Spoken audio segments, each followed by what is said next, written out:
This is a linear inequality, and you solve it the same way you would solve a linear equation, except if you divide or multiply both sides by a negative number, you have to reverse the inequality symbol. And the other thing that I like to do, I like to get my x on the left-hand side. It makes it easier when it comes to graphing.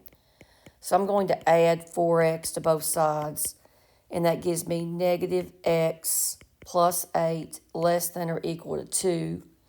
Now let's subtract 8 from both sides. That would be negative x is less than or equal to negative 6.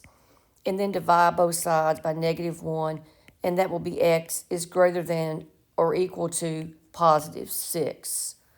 So when you go to graph this, here's 5, here's 6, 7. The 6 is included, so you would use a solid circle and shade to the right. Now, the other thing you can use just depends on how the answer they want you to leave your solution. A bracket is the same thing as a closed circle. That means you're including the endpoint.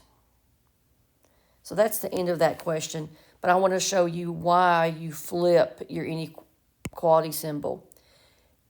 If you have 4 is greater than 2, that's a true statement, and you add 1 to both sides, you still get 5 is greater than 3.